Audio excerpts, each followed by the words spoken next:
ਸਤਿ ਸ਼੍ਰੀ ਅਕਾਲ। ਤੁਸੀਂ ਲੋਕਰਾਣ ਚੈਨਲ ਪੰਜਾਬੀ ਦੇਖ ਰਹੇ ਹੋ ਤੇ ਮੈਂ ਹਾਂ ਗੁਰਜਿੰਦਰ ਸਿੰਘ ਪੰਗੂ। ਦਰਸ਼ਕੋ, ਅੱਜ ਲੋਕਰਾਣ ਦੇ ਖਾਸ ਪ੍ਰੋਗਰਾਮ ਸਿੱਧੇ ਸਵਾਲ ਦੇ ਵਿੱਚ ਪ੍ਰੋਫੈਸਰ ਰਣ ਸਿੰਘ ਧਾਲੀਵਾਲ ਸਾਡੇ ਨਾਲ ਜੁੜੇ ਨੇ। ਸਰ, ਤੁਹਾਡਾ ਸਵਾਗਤ ਹੈ ਲੋਕਰਾਣ ਤੇ।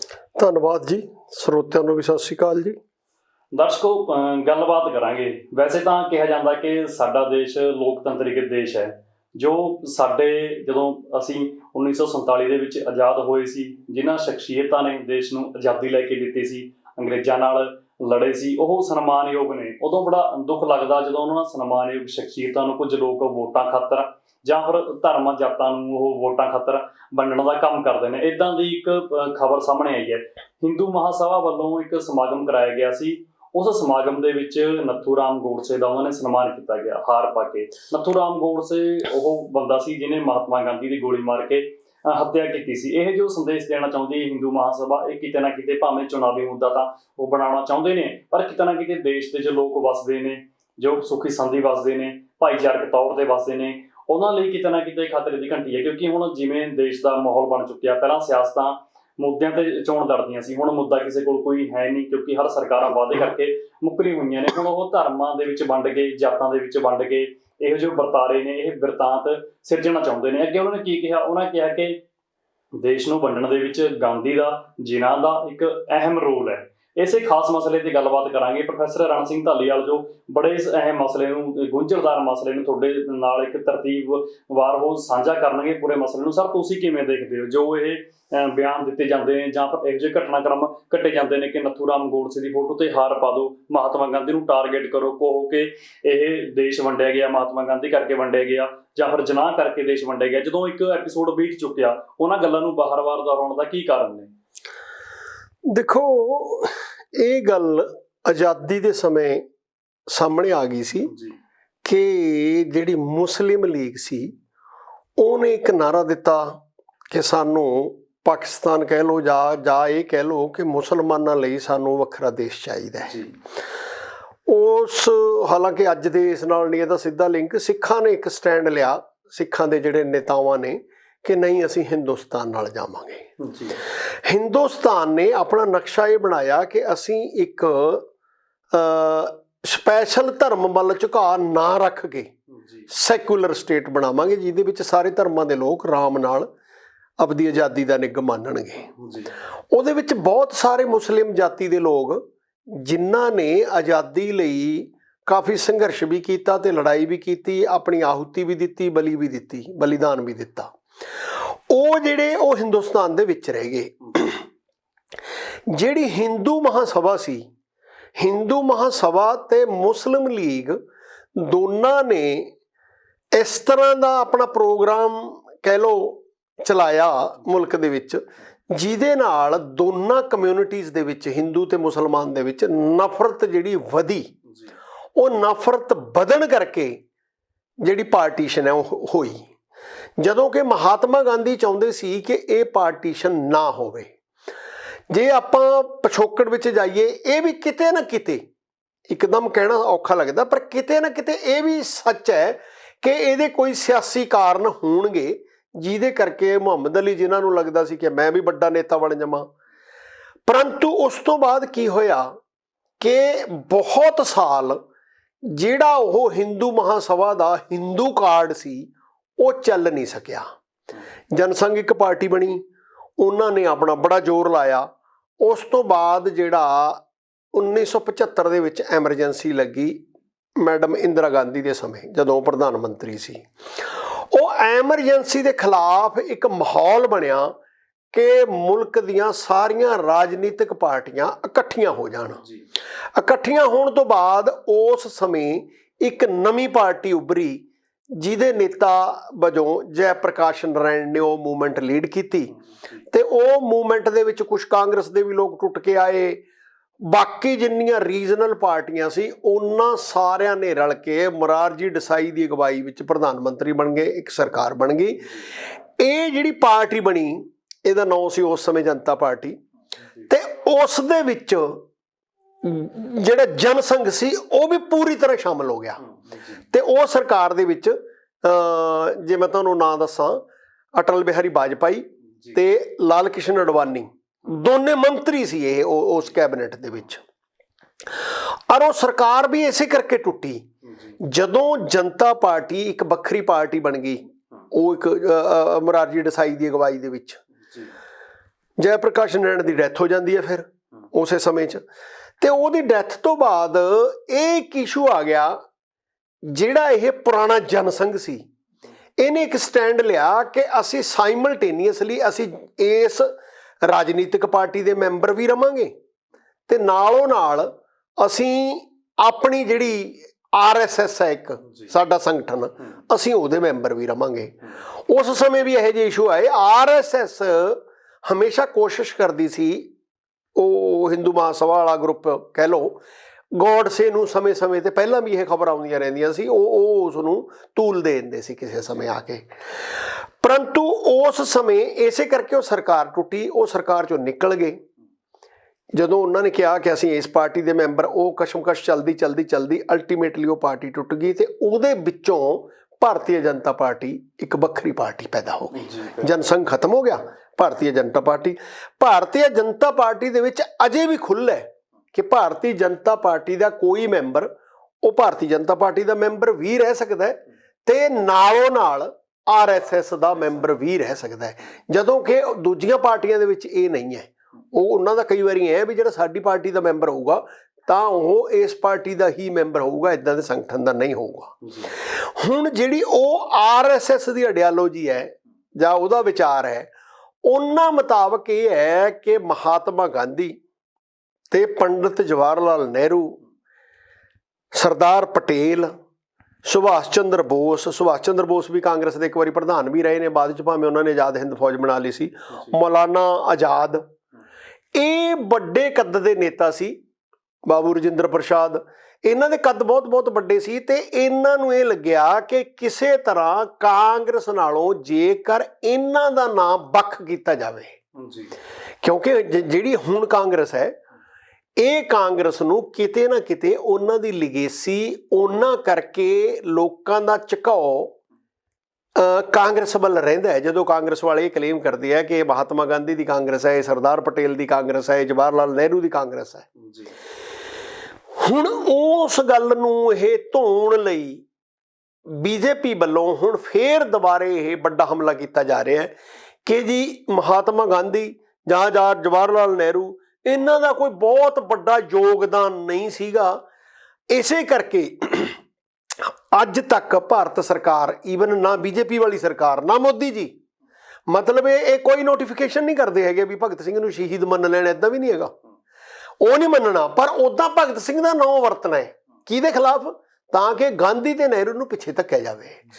ਪਿਛਲੇ ਸਮੇਂ ਦੇ ਵਿੱਚ ਉਹਨਾਂ ਨੂੰ ਪਿੱਛੇ ਧੱਕਣ ਲਈ BJP ਤਾਂ ਸਿੱਧੀ ਤਾਂ ਆਉਂਦੀ ਨਹੀਂ, ਹਿੰਦੂ ਮਹਾਸਭਾ ਰਹੀ ਜਾਂ RSS ਰਹੀ ਇਹ ਪ੍ਰਚਾਰ ਕਰਾਇਆ ਜਾਂਦਾ ਹੈ ਕਿ ਉਹਦੇ ਅਗੇਂਸਟ ਮਹਾਤਮਾ ਗਾਂਧੀ ਦੀ ਜਿਹੜੀ ਕੰਟਰੀਬਿਊਸ਼ਨ ਹੈ, ਜਿਹੜੀ ਉਹਦੀ ਕੁਰਬਾਨੀ ਹੈ, ਉਹਨੂੰ ਛੋਟਾ ਕਰਨ ਲਈ ਹਰ ਸਾਲ ਸਮੇਂ-ਸਮੇਂ ਤੇ ਉਹ ਕਦੇ ਉਹਦੀ ਪੂਜਾ ਕਰਨ ਲੱਗ ਜਾਂਦੇ ਨੇ ਗੋਡਸੇ ਦੀ, ਕਦੇ ਉਹਦੇ ਹੱਕ 'ਚ ਨਾਅਰੇ ਲਾਉਂਦੇ ਨੇ, ਕਦੇ ਉਹਦੇ ਆਪਣਾ ਹਾਰ ਪਾ ਲੈਂਦੇ ਨੇ, ਤਾਂ ਕਿ ਮੀਡੀਆ ਦੇ ਵਿੱਚ ਇੱਕ ਤੂਲ ਮਿਲੇ, ਲੋਕਾਂ 'ਚ ਪ੍ਰਚਾਰ ਇਸ ਗੱਲ ਦਾ ਕਰੀਏ ਅਸੀਂ ਕਿ ਜੀ ਹੋਰ ਲੋਕਾਂ ਨੇ ਆਜ਼ਾਦੀ ਲਿਆਂਦੀ ਹੈ, ਇਹਨਾਂ ਲੋਕਾਂ ਨੇ ਆਜ਼ਾਦੀ 'ਚ ਬਾਹਲਾ ਵੱਡਾ ਰੋਲ ਨਹੀਂ ਸੀ, ਬਲਕਿ ਹਿੰਦੂ ਮਹਾਸਭਾ ਤਾਂ ਪਹਿਲਾਂ ਵੀ ਮਹਾਤਮਾ ਗਾਂਧੀ ਦੇ ਉਲਟ ਸੀ, ਉਹਨੇ ਦੇਸ਼ ਦੇ ਟੁਕੜੇ ਕਰਾਏ ਨੇ। ਮੈਨੂੰ ਸਮਝ ਨਹੀਂ ਲੱਗਦੀ, ਜਿਹੜੇ ਅੱਜ ਸਾਡੇ ਮੁਸਲਮਾਨ ਭਰਾ ਮੁਲਕ 'ਚ ਰਹਿੰਦੇ ਨੇ, ਜੇ ਉਹਨਾਂ ਪ੍ਰਤੀ BJP ਦੀ ਨਫ਼ਰਤ ਅੱਜ ਵੀ ਹੈ, ਤਾਂ ਫਿਰ ਜੇ ਸਾਰੇ ਮੁਸਲਮਾਨ ਇੱਥੇ ਹੁੰਦੇ ਫਿਰ ਇਹਨਾਂ ਦਾ ਕੀ ਬਣਨਾ ਸੀ, ਫਿਰ ਇਹਨਾਂ ਦੀ ਨਫ਼ਰਤ ਕਿਸ ਕਿਸਮ ਦੀ ਹੁੰਦੀ, ਕੀ ਇਹ ਉਹਨਾਂ ਨੂੰ ਟੋਲਰੇਟ ਕਰਦੇ? ਕੀ ਮੰਨ ਲਓ ਜੇ ਆਪਾਂ ਕਹੀਏ ਜੇ ਪਾਕਿਸਤਾਨ 'ਚ ਫਿਰ ਪਾਕਿਸਤਾਨ ਪੰਜਾਬ ਦਾ ਹਿੰਦੁਸਤਾਨ ਦਾ ਇੱਕ ਹਿੱਸਾ ਹੁੰਦਾ ਤੇ ਉੱਥੇ ਜਦੋਂ ਫਿਰ ਮੁਸਲਮਾਨਾਂ ਦੀ ਸਰਕਾਰ ਬਣਦੀ, ਸਾਡੇ ਤਾਂ ਲੈ ਦੇ ਕਿ ਕਸ਼ਮੀਰ 'ਚ ਹੀ ਮੁਸਲਮਾਨ ਮੁੱਖ ਮੰਤਰੀ ਬਣਦਾ ਹੈ, ਤੇ ਕੀ BJP ਉਹਨੂੰ ਟੋਲਰੇਟ ਕਰਦੀ ਹੈ ਜਾਂ BJP ਨੂੰ ਪਸੰਦ ਹੈ? ਉਹ ਕੋਈ BJP ਕੋਲ ਬੰਦਾ ਹੈ ਮੁਸਲਮਾਨ ਕੋਈ ਵੀ ਇਸ ਕਮਿਊਨਿਟੀ 'ਚੋਂ ਜਿਹੜਾ ਮੁੱਖ ਮੰਤਰੀ ਬਣੇ?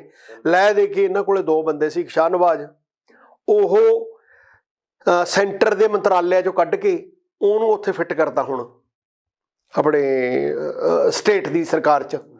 ਲੈ ਦੇ ਕੇ ਇੱਕ ਇਹਨਾਂ ਕੋਲੋਂ ਰਹਿ ਕੇ ਆ ਨਕਵੀ, ਇੱਕ ਬੰਦਾ ਹੈ, 1-2 ਬੰਦੇ ਪਹਿਲਾਂ ਵੀ ਸੀ ਐਂ ਤਾਂ BJP 'ਚ ਵਾਈਸ ਪ੍ਰੈਜ਼ੀਡੈਂਟ ਬਣੇ ਨੇ ਆਪਣੇ, ਉਹ ਰਾਜਸਥਾਨ ਤੋਂ ਸੀਗੇ ਇੱਕ, ਉਹ ਰਹੇ ਨੇ ਕਾਫੀ ਦੇਰ, ਮੇਰੇ ਨਾਂ ਨਹੀਂ ਯਾਦ ਆ ਰਿਹਾ, ਉਹ ਉਹਨਾਂ ਦਾ ਖਾਸਾ ਸਿਕੰਦਰ ਵਕਤ ਜੀ ਸਿਕੰਦਰ ਵਕਤ। ਸੋ ਇਸ ਤਰ੍ਹਾਂ ਹੁਣ ਇਹ ਕਰਦੇ ਕੀ ਨੇ ਅਸਲ 'ਚ, ਉਸ ਚੀਜ਼ ਨੂੰ ਛੋਟਾ ਕਰਨ ਲਈ, ਨਹਿਰੂ ਨੂੰ ਤੇ ਗਾਂਧੀ ਨੂੰ ਛੋਟਾ ਕਰਨ ਲਈ ਇਸੇ ਚੱਕਰ 'ਚ ਆ ਕੇ ਜਿਹੜੀ ਉਹ ਸਰਦਾਰ ਪਟੇਲ ਦੀ ਐਡੀ ਵੱਡੀ ਮੂਰਤੀ ਬਣਾਈ, ਫਿਰ ਉਹ ਨੇਤਾ ਜੀ ਸੁਭਾਸ਼ ਚੰਦਰ ਬੋਸ ਦਾ ਐਡਾ ਵੱਡਾ ਸਟੈਚੂ ਬਣਾਇਆ, ਮਤਲਬ ਉਹਨੂੰ ਪ੍ਰਚਾਰ ਕਰ ਰਹੇ ਨੇ ਵੀ ਨੇਤਾ ਜੀ ਸੁਭਾਸ਼ ਚੰਦਰ ਬੋਸ, ਉਹਦਾ ਕੂੜ ਪ੍ਰਚਾਰ ਕਰਨਗੇ ਵੀ ਉਹ ਨਹੀਂ ਕਾਂਗਰਸ ਨੇ ਐਂ ਕਰਾਤਾ, ਉਹਦੀ ਅਸੀਂ ਜਾਂਚ ਕਰਾਵਾਂਗੇ, ਉਹਦਾ ਇਹ ਕਰਾਵਾਂਗੇ, ਉਹਦਾ ਉਹ ਕਰਾਵਾਂਗੇ। ਇਹ ਸਰਕਾਰਾਂ ਦੇ ਹੱਕ ਨੇ, ਜੇ ਉਹਨਾਂ ਨੂੰ ਠੀਕ ਲੱਗਦਾ ਜਾਂਚ ਵੀ ਕਰਾ ਲੈਣ, ਪਰੰਤੂ ਮਹਾਤਮਾ ਗਾਂਧੀ ਦੀ ਜਿਹੜੀ ਕੰਟਰੀਬਿਊਸ਼ਨ ਹੈ ਦੇਸ਼ ਦੇ ਵਿੱਚ, ਜੇ ਲੱਗਦਾ ਇਹਨਾਂ ਨੂੰ ਛੋਟੀ ਹੈ ਤਾਂ ਫਿਰ ਆ ਤੁਹਾਡੇ ਸਾਹਮਣੇ 4 ਦਿਨ ਪਹਿਲਾਂ ਜਿਹੜੇ ਬਾਹਰ ਸੰਮੇਲਨ ਜਾਂਦਾ, ਉੱਥੇ ਮਹਾਤਮਾ ਗਾਂਧੀ ਦੇ ਗੁਣ ਗਾਇਨ ਨਹੀਂ ਕਰਨ ਨੂੰ ਛੱਡਦੇ।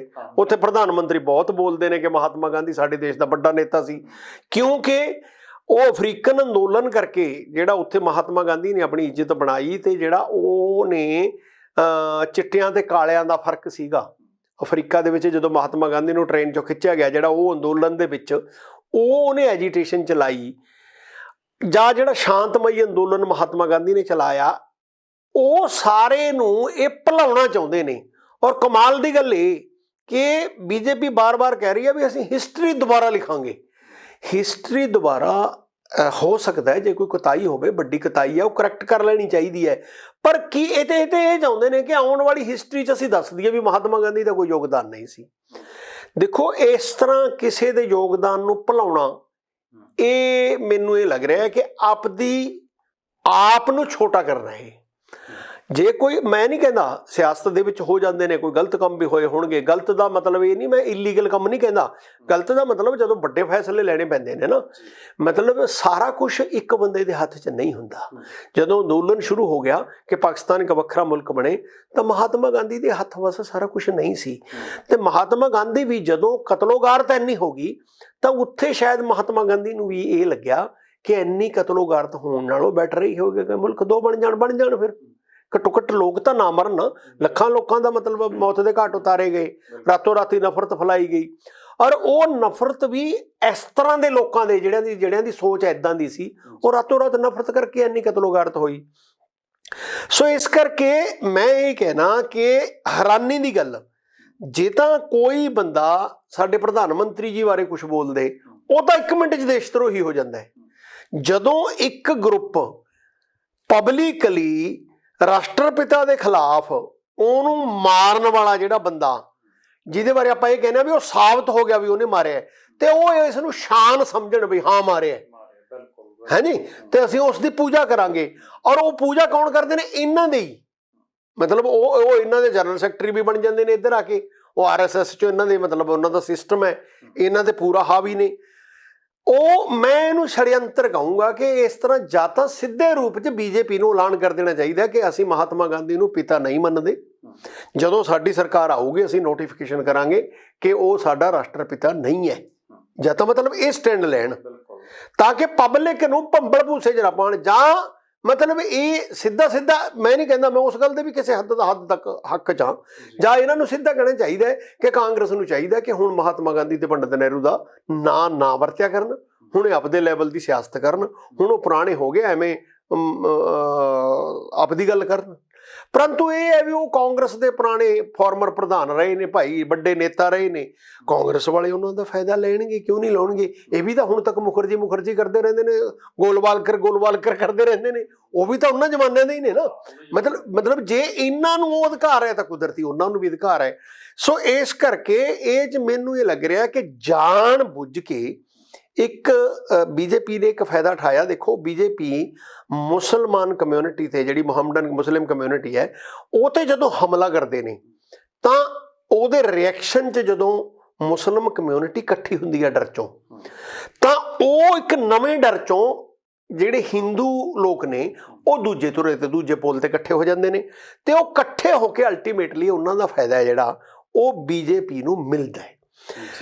ਟਕੈਤ ਨੇ ਵੀ, ਕਿਸਾਨ ਅੰਦੋਲਨ ਵਾਲੇ ਟਕੈਤ ਸਾਹਿਬ ਨੇ ਬਾਰ-ਬਾਰ ਇਹ ਗੱਲ ਕਹੀ ਹੈ ਕਿ ਪਿਛਲੇ ਸਮੇਂ 'ਚ ਉਹ ਜਿਹੜੇ ਸ਼ਾਮਲੀ ਦੰਗੇ ਹੋਏ, ਉਹਨਾਂ 'ਚ ਸਾਡੇ ਲੋਕਾਂ ਤੋਂ ਕਿਤੇ ਗਲਤੀ ਹੋਈ, ਉਹ ਦੰਗਿਆਂ 'ਚ ਅਸੀਂ ਮੁਸਲਮਾਨਾਂ ਦੇ ਉਲਟ ਹੋਏ, ਜਿਹਦੇ ਕਰਕੇ ਮੁਸਲਮਾਨ ਉਲਟ ਇਕੱਠੇ ਹੋਏ, 2 ਪੋਲਸ ਤੇ ਇਕੱਠੇ ਹੋ ਗਏ, ਉਹ ਦੋਨੇ ਪੋਲ ਤੇ ਇਕੱਠੇ ਹੋਣ ਕਰਕੇ ਬੀਜੇਪੀ ਨੂੰ ਵੱਡਾ ਫਾਇਦਾ ਹੋ ਗਿਆ। ਇਹੀ ਕਿਸਾਨੀ ਅੰਦੋਲਨ ਦਾ ਵੀ ਬੀਜੇਪੀ ਤੇ ਫੇਰ ਪ੍ਰੈਸ਼ਰ ਹੈ ਕਿ ਉਹ ਦੁਬਾਰੇ ਜਿਹੜੀ ਉਹ ਨਫ਼ਰਤ ਸੀ ਉਹ ਦੁਬਾਰੇ ਹਰ ਹਰ ਮਹਾਦੇਵ ਤੇ ਅੱਲਾਹੂ ਅਕਬਰ ਦੇ ਵਿੱਚ ਬਦਲ ਗਈ। ਹੁਣ ਉਹ ਇੱਕ ਤਾਂ ਹੁੰਦੀ ਦਿਸਦੀ ਹੈ।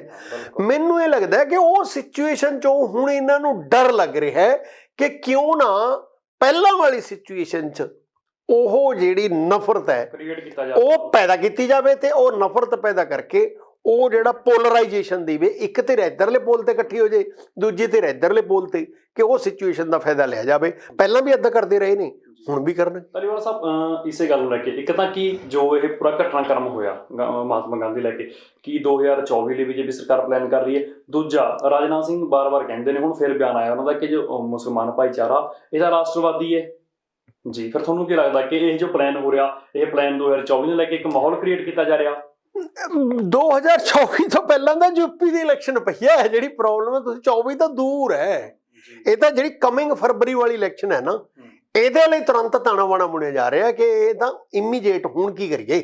ਜਿਵੇਂ ਜੀ ਤੁਹਾਨੂੰ ਮਾਫੀ ਵਿੱਚ ਟੋਕਣਾ ਚਾਹੁੰਦਾ, ਜਿਵੇਂ ਇਲਜ਼ਾਮ ਲੱਗ ਰਿਹਾ ਹਿੰਦੂ ਮਹਾਸਭਾ ਦੇ ਕਿ ਜੋ ਕੁਛ ਇਹ ਹੋਇਆ ਇਹ ਬੀਜੇਪੀ ਦੀ ਸ਼ਹਿ ਦੇ ਉੱਤੇ ਹੋਇਆ, ਜੋ ਫਿਰ ਘਟਨਾਕ੍ਰਮ ਹੈ ਇਹ ਯੂਪੀ ਦੇ ਵਿੱਚ ਕਿਵੇਂ ਫਾਇਦਾ ਦੇਊਗਾ ਬੀਜੇਪੀ ਨੂੰ? ਦੇਖੋ, ਫਿਰ ਤੁਹਾਨੂੰ ਮੈਂ ਕਹਿਣਾ ਕਿ ਉੱਥੇ ਜੇ ਇਸ ਤਰ੍ਹਾਂ ਦੇ ਨਾਅਰੇ ਲੱਗਦੇ ਨੇ ਤਾਂ ਇੱਕ ਪੋਲ ਤੇ ਹਿੰਦੂ ਇਕੱਠੇ ਹੁੰਦੇ ਨੇ। ਜਦੋਂ ਇੱਕ ਪੋਲ ਤੇ ਹਿੰਦੂ ਇਕੱਠੇ ਹੁੰਦੇ ਨੇ ਤਾਂ ਉਹਨਾਂ ਦਾ ਨਾਅਰਾ ਫਿਰ ਇਹ ਬਣ ਜਾਂਦਾ ਹੈ ਕਿ ਅਸੀਂ ਉਸ ਪਾਰਟੀ ਨੂੰ ਜਿਹਦੇ ਫੇਵਰ 'ਚ ਮੁਸਲਿਮ ਜਾਣਗੇ ਅਸੀਂ ਤਾਂ ਉਹਨੂੰ ਹਰਾਉਣਾ ਹੈ। ਸਮਝ ਗਏ ਨਾ ਤੁਸੀਂ ਮੇਰੀ ਗੱਲ? ਹੁਣ ਜਿਹੜੇ ਮੁਸਲਿਮ ਕਮਿਊਨਿਟੀ ਹੈ ਜਿਹੜੀ, ਉਹ ਬੀਜੇਪੀ ਨਾਲ ਤਾਂ ਆਵੇ ਜੇ ਬੀਜੇਪੀ ਵਾਲੇ ਉਹਨੂੰ ਟਿਕਟ ਦੇਣ।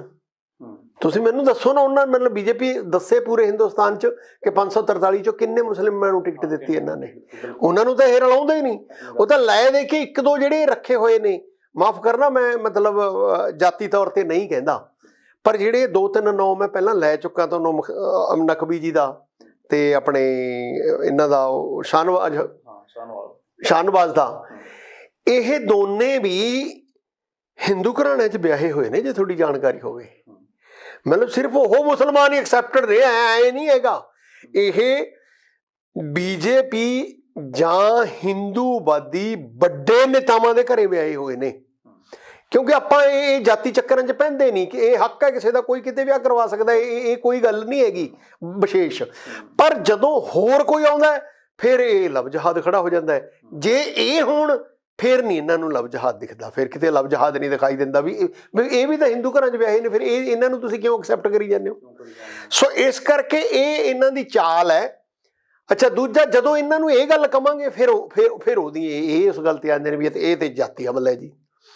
ਠੀਕ ਹੈ ਕਿ ਨਹੀਂ? ਸੋ ਇਸ ਕਰਕੇ ਮੈਨੂੰ ਇਹ ਲੱਗਦਾ ਹੈ ਕਿ ਨਫ਼ਰਤ ਜਿਹੜੀ ਨਾ ਉਹ ਬੀਜੇਪੀ ਨੂੰ ਸੂਟ ਕਰਦੀ ਹੈ ਬਹੁਤ, ਕਿਉਂਕਿ ਬਹੁਤ ਗਿਣਤੀ 'ਚ ਹਿੰਦੂ ਨੇ। ਜੇ ਹਿੰਦੂ ਤੇ ਮੁਸਲਿਮ ਦੀ ਡਿਵੀਜ਼ਨ ਹੁੰਦੀ ਹੈ ਤਾਂ ਆਟੋਮੈਟਿਕਲੀ ਜ਼ਿਆਦਾ ਗਿਣਤੀ ਹਿੰਦੂਆਂ ਦੀ ਹੈ, ਤਾਂ ਉਸ ਪਾਰਟੀ ਨੂੰ ਜ਼ਿਆਦਾ ਫਾਇਦਾ ਹੋਊਗਾ ਜਿਹੜੀ ਹਿੰਦੂਆਂ ਵੱਲ ਨੂੰ ਝੁਕਦੀ ਹੈ। ਜਿਹੜੀ ਉਹ ਧਰਮ ਦੀ ਰਾਜਨੀਤੀ ਪ੍ਰੋਫੈਸਰ ਸਾਹਿਬ ਸ਼ੁਰੂ ਹੋ ਗਈ, ਜਾਤਾਂ ਦੀ ਰਾਜਨੀਤੀ ਸ਼ੁਰੂ ਹੋ ਗਈ, ਹੁਣ ਤਾਂ ਉਹ ਬਾਹਰ ਬੜੇ ਵੱਡੇ ਪੱਧਰ ਉੱਤੇ ਆ ਰਿਹਾ। ਪੰਜਾਬ ਦੇ ਵਿੱਚ ਵੀ ਇਹਦੇ ਆਪਾਂ ਨੂੰ ਫਰਕ ਦੇਖਣ ਨੂੰ ਮਿਲਦੇ ਨੇ, ਖਾਸ ਕਰਕੇ ਦੇਸ਼ ਲੈਵਲ ਉੱਤੇ। ਜਦੋਂ ਤੋਂ 2014 ਦਾ ਬੀਜੇਪੀ ਸਰਕਾਰ ਸੱਤਾ ਦੇ ਵਿੱਚ ਆਈ ਹੈ, ਉਦੋਂ ਤੋਂ ਲੈ ਕੇ ਘਟਨਾਕ੍ਰਮ ਘਟ ਰਹੇ ਨੇ। ਤੁਸੀਂ ਅਲੱਗ-ਅਲੱਗ ਸੂਬੇ ਦੇ ਵਿੱਚ ਦੇਖ ਸਕਦੇ ਹੋ ਕਿੰਨੀ ਇਹ ਘਟਨਾਵਾਂ ਵਾਪਰੀਆਂ ਜੋ ਸਿੱਧੇ ਤੌਰ ਤੇ ਬੀਜੇਪੀ ਨੂੰ ਫਾਇਦਾ ਕਰਦੀਆਂ ਨੇ, ਧਰਮ ਦੇ ਆਧਾਰ ਤੇ, ਜਾਤਾਂ ਦੇ ਆਧਾਰ ਤੇ, ਪਰਿਵਾਰਾਂ ਦੇ ਆਧਾਰ ਤੇ ਵੰਡ ਕੇ। ਆਖਰ ਕੀ ਲੱਗਦਾ ਕਿ ਦੇਸ਼ ਦਾ ਨੁਕਸਾਨ ਤਾਂ ਕਰੂਗੀ ਨਾ ਫਿਰ ਇਹ ਰਾਜਨੀਤੀ? ਦੇਸ਼ ਦਾ ਨੁਕਸਾਨ ਪਹਿਲਾਂ ਵੀ ਹੋਇਆ, ਅੱਗੇ ਵੀ ਕਰੂਗੀ। ਦੇਖੋ, ਇਹ ਛੋਟੀਆਂ ਘਟਨਾਵਾਂ ਲੱਗਦੀਆਂ ਹੁੰਦੀਆਂ ਨੇ ਉਹਨਾਂ ਨੂੰ, ਪਰ ਉਹਦੇ ਦੂਰਗਾਮੀ ਬੜਾ ਚਿਰ ਪ੍ਰਭਾਵ ਪੈਂਦੇ ਨੇ। ਤੁਸੀਂ ਦੇਖੋ ਨਾ ਕਿ ਇੰਦਰਾ ਗਾਂਧੀ ਦਾ ਮਰਡਰ ਹੋਇਆ, ਇੰਦਰਾ ਗਾਂਧੀ ਦੇ ਮਰਡਰ ਤੋਂ ਬਾਅਦ ਜਿਸ ਕਿਸਮ ਨਾਲ ਸਿੱਖਾਂ ਦਾ ਕਤਲੇਆਮ ਹੋਇਆ, ਤੇ ਉਸ ਕਤਲੇਆਮ ਦੇ ਵਿੱਚੋਂ ਤੁਸੀਂ ਦੇਖਿਆ ਵੀ ਕਿੰਨੀਆਂ ਸੀਟਾਂ ਕਾਂਗਰਸ ਨੂੰ ਮਿਲ ਗਈਆਂ ਫਟਾਫਟ, ਕਿੱਡੀ ਵੱਡੀ ਮੈਜੋਰਿਟੀ ਮਿਲ ਗਈ। ਇਸ ਤਰ੍ਹਾਂ ਹੀ ਜਦੋਂ ਹੁਣ ਦੰਗੇ ਹੋਏ ਉਹਦੇ ਵਿੱਚ ਬੀਜੇਪੀ ਨੂੰ ਕਿੰਨਾ ਫਾਇਦਾ ਮਿਲ ਗਿਆ ਉਸ ਗੱਲ ਦਾ। ਪਰ ਇਹ ਹੈ ਵੀ ਕੁੱਲ ਮਿਲਾ ਕੇ ਜਿਹੜੀ ਉਹ ਨਫ਼ਰਤ ਹੈ, ਉਹ ਨਫ਼ਰਤ ਦੇਸ਼ ਨੂੰ ਚਿਰ ਸਥਾਈ ਤੌਰ ਤੇ ਲੰਬੇ ਸਮੇਂ ਦੇ ਵਿੱਚ ਬਹੁਤ ਵੱਡਾ ਨੁਕਸਾਨ ਪਹੁੰਚਾਉਂਦੀ ਹੈ। ਸਰਕਾਰ ਤਾਂ ਬੇਸ਼ੱਕ ਬਣ ਜਾਂਦੀ ਹੈ, ਸਰਕਾਰ ਤਾਂ ਕਿਸੇ ਨਾ ਕਿਸੇ ਦੀ ਬਣਨੀ ਹੋਵੇ, ਸਰਕਾਰ ਤਾਂ ਕਈ ਵਾਰੀ ਵੱਡੀ ਮੈਜੋਰਟੀ ਨਾਲ ਵੀ ਬਣ ਜਾਂਦੀ ਹੈ। ਇਹ ਦੋ ਤਰੀਕਿਆਂ ਨਾਲ ਬਣਦੀ ਹੈ ਕਿ ਇਹਦੇ ਨਾਲ ਕਈ ਵਾਰੀ ਕਿਸੇ ਕੋਨੇ ਤੇ ਇੱਕ ਨੂੰ ਫਾਇਦਾ ਹੁੰਦਾ ਹੈ। ਅਸੀਂ ਬਾਰ-ਬਾਰ ਇਸੇ ਕਰਕੇ ਜਿਹੜੇ ਕੁਛ ਰਾਜਨੀਤੀ ਵਾਲੇ ਲੋਕ ਉਹ ਓਬੈਸੀ ਤੇ ਜਿਹੜਾ ਦੋਸ਼ ਲਾਉਂਦੇ ਨੇ ਨਾ, ਉਹ ਇਹੀ ਹੈ। ਓਬੈਸੀ ਕੀ ਕਰਦਾ ਹੈ ਕਿ ਉਹ ਇੱਕੋ ਗੱਲ ਕਰਦਾ ਹੈ ਕਿ ਮੁਸਲਿਮ ਇਕੱਠੇ ਹੋ। ਜਦੋਂ ਮੁਸਲਿਮ ਇਕੱਠੇ ਹੁੰਦੇ ਨੇ ਉਹਦੇ ਰਿਐਕਸ਼ਨ 'ਚ ਤਾਂ ਜਿਹੜੇ ਕੁਛ ਇੱਕ ਹਿੰਦੂ ਨੇ ਉਹ ਨਾਰਾ ਲਾਉਂਦੇ ਨੇ ਕਿ ਆਪਾਂ ਵੀ ਇਕੱਠੇ ਹੋ। ਜਦੋਂ ਥ੍ਰੈਟ ਮੈਂ ਤੁਹਾਨੂੰ ਦੇਵਾਂਗਾ ਨਾ, ਉਸ ਥ੍ਰੈਟ 'ਚ ਤੁਸੀਂ ਆਪਣੇ ਡਿਫੈਂਸ 'ਚ ਕੁਛ ਕਰੋਗੇ ਤੇ ਤੁਸੀਂ ਵੀ ਉਸ ਤਰ੍ਹਾਂ ਮਤਲਬ ਉਹ ਡਿਫੈਂਸ 'ਚ ਆਪਦਾ ਪੋਲਰਾਈਜੇਸ਼ਨ, ਅਸੀਂ ਇਹ ਨਹੀਂ ਕਹਿੰਦੇ ਕਿ ਪੋਲਰਾਈਜੇਸ਼ਨ ਦਾ ਮਤਲਬ ਹੁੰਦਾ ਕਿ ਦੋ ਪੋਲਾਂ ਦੇ ਇਕੱਠੀ ਹੋ ਜਾਂਦੀ ਹੈ ਦੁਨੀਆ, ਇੱਕ ਇੱਧਰ ਇੱਕ ਇੱਧਰ। ਜਦੋਂ ਦੋ ਪੋਲਾਂ ਦੇ ਇਕੱਠੀ ਹੋਊਗੀ ਤਾਂ ਜਿਹੜਾ ਹਿੰਦੂ ਕਮਿਊਨਿਟੀ ਦਾ, ਹਿੰਦੂ ਸਮਾਜ ਦਾ ਜਿਹੜਾ ਪੋਲ ਹੋਏਗਾ ਉਹ ਉਰੇ 80% ਨੇ, ਉੱਥੇ ਇਕੱਠ ਜ਼ਿਆਦਾ ਹੋ ਜਾਂਦਾ ਹੈ। ਉਹਦੇ ਨਾਲ ਉਹ ਪਾਰਟੀ ਨੂੰ ਫਾਇਦਾ ਹੋਊਗਾ ਜਿਹੜੀ ਕਲੀਅਰ ਕੱਟ ਹਿੰਦੂ ਧਰਮ ਦੀ ਰਾਜਨੀਤੀ ਕਰਦੀ ਹੈ, ਜਿਹੜੀ ਹਿੰਦੂ ਰਾਸ਼ਟਰ ਦੀ ਗੱਲ ਕਰਦੀ ਹੈ। ਇਸ ਕਰਕੇ ਇਹ ਬੀਜੇ ਮਤਲਬ ਮੈਂ ਇਹ ਨਹੀਂ ਕਹਿੰਦਾ ਕਿ ਕਾਂਗਰਸ ਰਾਜਨੀਤੀ ਨਹੀਂ ਕਰਦੀ, ਉੱਦਾਂ ਦੀ ਉਹ ਵੀ ਕਰਦੀ ਹੈ, ਪਰ ਉਹਦੇ ਨਾਲੋਂ ਕਿਤੇ ਵੱਧ ਫਾਇਦਾ ਇਸ ਗੱਲ ਦਾ ਬੀਜੇਪੀ ਨੂੰ ਹੁੰਦਾ ਹੈ। ਮਤਲਬ ਜਾਤੀ ਧਰਮ ਦੀ ਰਾਜਨੀਤੀ ਜਾਂ ਖੇਤਰ ਦੀ ਰਾਜਨੀਤੀ ਜੇ ਮੈਂ ਕਹਾਂ ਕਿ ਕਾਂਗਰਸ ਨਹੀਂ ਕਰਦੀ ਜਾਂ ਹੋਰ ਪਾਰਟੀਆਂ ਨਹੀਂ ਕਰਦੀਆਂ, ਸਾਰੀਆਂ ਕਰਦੀਆਂ ਨੇ। ਮਤਲਬ ਸਾਡਾ ਅਕਾਲੀ ਦਲ ਵੀ ਤਾਂ ਸਿੱਖਾਂ ਦੀ ਰਾਜਨੀਤੀ ਕਰਦਾ ਹੈ ਜੀ। ਹਾਂ, ਮਤਲਬ ਜਾਂ ਸਿੱਖਾਂ ਦੀ ਗੱਲ ਕਰਕੇ ਸਿੱਖਾਂ ਦੀਆਂ ਵੋਟਾਂ ਭਰਮਾਉਂਦਾ ਹੈ। ਇਸ ਤਰ੍ਹਾਂ ਹੀ ਮਤਲਬ ਜਿਹੜੇ ਪੰਜਾਬ 'ਚ ਵੀ ਹੈਗੇ ਨੇ ਇੱਦਾਂ ਦੇ, ਜਿਵੇਂ ਉਹ ਸੂਰੀ ਵਗੈਰਾ ਨੇ ਕੋਈ ਨੇਤਾ ਛੋਟੇ ਮੋਟੇ, ਉਹ ਇੱਦਾਂ ਦਾ ਤਿੱਖਾ ਭਾਸ਼ਣ ਕਰ ਦਿੰਦੇ ਨੇ ਤੇ ਉਹਨਾਂ ਦੇ ਵਿੱਚੋਂ ਜਿਹੜੀਆਂ ਸਾਧਵੀਆਂ ਸੀ, ਦੇਖੋ ਇੱਕ ਸਾਧਵੀ ਦਾ ਉਹਦਾ ਕਿੰਨਾ ਰੌਲਾ ਪਿਆ ਨਾ, ਉਹ ਬਿਲਕੁਲ ਓਪਨਲੀ ਬੋਲਦੀ ਹੈ, ਮਹਾਤਮਾ ਗਾਂਧੀ ਦੇ ਖਿਲਾਫ ਵੀ ਬੋਲਦੀ ਹੈ। ਸੋ ਉਹ ਇਹਨਾਂ ਦਾ ਛੜਯੰਤਰ ਹੈ, ਇਕੱਲਾ ਇਹ ਨਹੀਂ। ਮਤਲਬ ਇਹਨਾਂ 'ਚ ਆਪਣੇ ਜਿਹੜੇ ਯੂਪੀ ਦੇ ਮੁੱਖ ਮੰਤਰੀ ਨੇ, ਇਸ ਤੋਂ ਪਹਿਲਾਂ ਜਿਹੜੇ ਇੱਕ ਹੋਰ ਨੇ, ਉਹ ਪਹਿਲਾਂ ਹੁੰਦੇ ਸੀ ਮਹੰਤ ਵੈਦਨਾਥ, ਤਾਂ ਇੱਕ ਜਿਹੜੇ ਹੋਰ ਮਹਾਰਾਜ ਜੀ ਨੇ ਮੈਂਬਰ ਪਾਰਲੀਮੈਂਟ, ਉਹਨਾਂ ਨੂੰ ਬਿਲਕੁਲ ਏਦਾਂ ਛੋਟ ਦਿੱਤੀ ਹੋਈ ਹੈ ਵੀ ਤੁਸੀਂ ਜੋ ਮਰਜ਼ੀ ਬੋਲੋ ਪੁੱਠਾ ਸਿੱਧਾ, ਠੀਕ ਹੈ ਕਿ ਨਹੀਂ। ਇਸੇ ਕਰਕੇ ਬਾਰ-ਬਾਰ ਜੋ ਬਿਆਨ ਨੇ ਉਹਨਾਂ ਦੇ ਤਲਖੀਬਾਜ਼ੀ ਵਾਲੇ ਬਿਆਨ ਨੇ। ਪਰ ਜਦੋਂ ਸਥਿਤੀ ਬਦਲਦੀ ਹੈ ਉਦੋਂ ਸਾਰੇ ਬਦਲ ਜਾਂਦੇ ਨੇ। ਇਹਦੇ ਨਵੇਂ ਸੰਦਰਭ ਦੇ ਵਿੱਚ ਮੈਂ ਉਹਨੂੰ ਦੇਖ ਰਿਹਾ ਅੱਜ ਕੱਲ੍ਹ, ਇੱਕ ਆਪਣੇ ਗਾਂਧੀ ਪਰਿਵਾਰ ਤੋਂ ਜਿਹੜੇ ਕਿ ਵਰਨ ਗਾਂਧੀ ਦੀ ਤੁਸੀਂ ਪਿਛਲੀਆਂ ਇਲੈਕਸ਼ਨਾਂ ਵਾਲੀਆਂ ਸਪੀਚਾਂ ਕੱਢ ਕੇ ਦੇਖੋ। ਉਦੋਂ ਮਤਲਬ ਉਹ ਐਂ ਕਹਿੰਦਾ ਸੀ ਵੀ ਹਮ ਜੀਭ ਕਾਟ ਦੇਂਗੇ, ਜੋ ਉਂਗਲੀ ਉਠੇਗੀ ਹਿੰਦੂ ਕੀ ਤਰਫ ਉਂਗਲੀ ਕਾਟ ਦੇਂਗੇ। ਮਤਲਬ ਅੱਜ ਕੱਲ੍ਹ ਉਹਦਾ ਸੁਰ ਬਦਲਿਆ ਹੋਇਆ। ਮੈਨੂੰ ਨਹੀਂ ਪਤਾ ਉਹਦਾ ਸੁਰ, ਜਾਂ ਤਾਂ ਉਹਦੀ ਕਨਸਟੀਚੁਐਂਸੀ 'ਚ ਖਤਰਾ ਹੈ, ਜਾਂ ਉਹਨੂੰ ਇਹ ਲੱਗਦਾ ਵੀ ਐਤਕੀ ਉਹਨਾਂ ਨੂੰ ਮਾਂ ਪੁੱਤ ਨੂੰ ਕਿਤੇ ਕੋਈ ਮਿਨਿਸਟਰੀ 'ਚ ਬਰਥ ਮਿਲਿਆ ਨਹੀਂ ਦੋਨਾਂ ਨੂੰ ਕਿਤੇ। ਸੋ ਇਹ ਵੀ ਇੱਕ ਕਾਰਨ ਹੋ ਸਕਦਾ ਹੈ, ਉਹਨਾਂ ਦਾ ਰੋਸ ਹੋ ਸਕਦਾ ਹੈ। ਹੁਣ ਉਹ ਮਤਲਬ ਮਹਾਤਮਾ ਗਾਂਧੀ ਦੇ ਹੱਕ 'ਚ ਬੋਲ ਰਿਹਾ ਹੈ, ਇਸ ਇਸ਼ੂ 'ਤੇ ਵੀ ਉਹਦਾ ਕੋਈ ਬਿਆਨ ਲੱਗਿਆ ਕਿ ਨਹੀਂ ਇਹ ਗਲਤ ਗੱਲ ਹੋ ਰਹੀ ਹੈ। ਇਹ ਗਲਤ ਗੱਲ ਕਰ ਰਹੀ ਹੈ ਜਿਹੜੀਆਂ ਦੇਸ਼ ਦੀਆਂ ਧਰੋਹਾਂ ਨੇ, ਦੇਸ਼ ਦੇ ਵੱਡੇ ਵੱਡੇ ਲੀਡਰ ਨੇ। ਸੋ ਇਸ ਕਰਕੇ ਚਾਹੀਦਾ ਨਹੀਂ ਇੱਦਾਂ, ਔਰ ਇਹਦੇ ਤੇ ਬੀਜੇਪੀ ਨੂੰ ਜਵਾਬ ਦੇਣਾ ਪੈਂਦਾ ਹੈ, ਚਾਹੀਦਾ। ਔਰ ਮੈਨੂੰ ਇਹ ਲੱਗਦਾ ਵੀ ਕਿਤੇ ਜੇ ਹਾਲਾਤ ਠੀਕ ਰਹੇ, ਜੇ ਨਾ ਨਫ਼ਰਤ ਫੈਲੀ ਤਾਂ ਬੀਜੇਪੀ ਨੂੰ ਇਹਦਾ ਨੁਕਸਾਨ ਵੀ ਹੋ ਸਕਦਾ ਹੈ। ਜੀ ਬਿਲਕੁਲ ਨੁਕਸਾਨ ਹੋ ਸਕਦਾ ਜੀ। ਪ੍ਰੋਫੈਸਰ ਸਾਹਿਬ ਸ਼ੁਕਰੀਆ ਸਮਾਂ ਦੇਣ ਲਈ, ਤੁਸੀਂ ਮਿਹਰਬਾਨੀ ਜੀ, ਮਿਹਰਬਾਨੀ। ਚਰਚਾ ਕੀਤੀ, ਤੁਹਾਡਾ ਧੰਨਵਾਦ ਜੀ। ਦਰਸ਼ਕੋ, ਸਾਡੇ ਨਾਲ ਖਾਸ ਪ੍ਰੋਗਰਾਮ ਸਿੱਧੇ ਸਵਾਲ ਦੇ ਵਿੱਚ ਜੁੜੇ ਹੋਏ ਸੀ ਪ੍ਰੋਫੈਸਰ ਰਾਣਾ ਸਿੰਘ ਧਾਲੀਵਾਲ। ਜੋ ਅੱਜ ਦਾ ਅਸੀਂ ਮੁੱਦਾ ਲੈ ਕੇ ਆਏ ਹਾਂ ਸਿੱਧੇ ਸਵਾਲ ਦੇ ਵਿੱਚ, ਇਹ ਕਿ ਬੜਾ ਅਹਿਮ ਮੁੱਦਾ, ਕਿਉਂਕਿ ਦੇਸ਼ ਦੀ ਜੋ ਰਾਜਨੀਤੀ ਹੈ ਧਰੂਵੀਕਰਨ ਵੱਲ ਵੱਧ ਰਹੀ ਹੈ। ਕਿਉਂਕਿ ਹਰ ਇੱਕ ਸਰਕਾਰ ਚਾਹੁੰਦੀ ਹੈ ਕਿ ਅਸੀਂ ਕਿਸੇ ਨਾ ਕਿਸੇ ਤਰ੍ਹਾਂ ਸੱਤਾ ਮਾਣ ਸਕੀਏ। ਜੋ ਇਸ ਦਾ ਸੇਕ ਹੈ, ਜੋ ਪਹਿਲਾਂ ਯੂਪੀ ਬਿਹਾਰ ਦੇ ਵਿੱਚ ਜਿਸ ਪੱਧਰ ਉੱਤੇ ਰਾਜਨੀਤੀ ਹੁੰਦੀ ਸੀ, ਹੁਣ ਉਹੀ ਪੱਧਰ ਪੰਜਾਬ ਦੇ ਵਿੱਚ ਵੀ ਵਰਤਿਆ ਜਾ ਰਿਹਾ। ਕਿਉਂਕਿ ਕਿਹਾ ਜਾ ਰਿਹਾ ਕਿ ਦਲਿਤ ਕਾਰਡ ਹਰ ਇੱਕ ਪਾਰਟੀ ਵੱਲੋਂ ਖੇਡਿਆ ਜਾ ਰਿਹਾ। ਹਰ ਇੱਕ ਕਹਿੰਦਾ ਕਿ ਅਸੀਂ ਅਨੁਸੂਚਿਤ ਜਾਤੀਆਂ ਦੇ ਵਿੱਚੋਂ, ਹਾਲਾਂਕਿ ਬੇਸ਼ੱਕ ਕਿਹਾ ਜਾਂਦਾ ਕਿ ਦਲਿਤ ਸ਼ਬਦ ਨਾ ਵਰਤੋ, ਪਰ ਰਾਜਨੀਤਿਕਾਂ ਨੂੰ ਕੌਣ ਰੋਕ ਸਕਦਾ। ਤਾਂ ਜੇਕਰ ਜੋ ਇਹ ਘਟਨਾ ਵਾਪਰੀ, ਇਹ ਨੱਥੂ ਰਾਮ ਗੋਡਸੇ ਦੀ ਜੋ ਫੋਟੋ ਸੀ, ਫੋਟੋ ਉੱਤੇ ਹਾਰ ਪਾਇਆ ਗਿਆ, ਮਹਾਤਮਾ ਗਾਂਧੀ ਬਾਰੇ ਜੋ ਹੋਇਆ, ਤੁਸੀਂ ਸਭ ਜਾਣਦੇ ਹੋ। ਕਿਤੇ ਨਾ ਕਿਤੇ ਐਂ ਲੱਗਦਾ ਕਿ ਜੋ ਇਹ ਰਾਜਨੀਤਿਕ ਨੇ, ਜੋ ਜਾਂ ਪਰ ਸਿਆਸੀ ਪਾਰਟੀਆਂ ਨੇ, ਦੇਸ਼ ਨੂੰ ਇਹ ਨਿਘਾਰ ਵੱਲ ਲੈ ਕੇ ਜਾਣਗੇ। ਕਿਉਂਕਿ ਜਿਹੋ ਜਿਹੇ ਕਦਮ ਪੁੱਟਣੇ ਚਾਹੀਦਾ ਤਾਂ ਇਹ ਸੀ ਕਿ ਤੁਸੀਂ ਸਿੱਖਿਆ ਸਿਹਤ ਵਾਲੇ ਪਾਸੇ ਧਿਆਨ ਦਿਓ, ਪਰ ਹਰ ਇੱਕ ਸਰਕਾਰ ਦਾ ਇਹ ਹੁੰਦਾ ਕਿ ਇੱਕ ਚੋਣ ਜਿੱਤ ਲਈ, ਅਗਲੀ ਚੋਣ ਜਿੱਤਣ ਲਈ ਅਸੀਂ ਏਜੰਡਾ ਕੀ ਵਰਤੀਏ। ਲੋਕ ਭਾਵੇਂ ਜੋ ਮਰਜ਼ੀ ਕਹੀ ਜਾਣ, ਜੋ ਤੁਸੀਂ ਚੋਣ ਵਾਅਦੇ ਕੀਤੇ ਉਹ ਵੀ ਕੰਪਲੀਟ ਨਹੀਂ ਕੀਤੇ, ਜਿਹਨੂੰ ਲੈ ਕੇ ਹੁਣ ਸਰਕਾਰਾਂ ਸੋਚਦੀਆਂ ਨੇ ਅਸੀਂ ਜੋ ਸਰਕਾਰਾਂ ਨੇ ਆਪਣੀ ਧਰਮ ਦੇ ਉੱਤੇ ਬਣਾਵਾਂਗੇ। ਤੁਹਾਨੂੰ ਸਾਡਾ ਇਹ ਪ੍ਰੋਗਰਾਮ ਕਿਹੋ ਜਿਹਾ ਲੱਗਿਆ, ਤੁਸੀਂ ਕਮੈਂਟ ਬਾਕਸ ਦੇ ਵਿੱਚ ਕਮੈਂਟ ਕਰਕੇ ਜ਼ਰੂਰ ਦੱਸ ਸਕਦੇ ਹੋ। ਤੁਸੀਂ ਬਣੇ ਰਹੋ ਤੁਹਾਡੇ ਆਪਣੇ ਚੈਨਲ ਲੋਕ ਰਾਣਾ ਚੈਨਲ ਪੰਜਾਬੀ ਤੇ।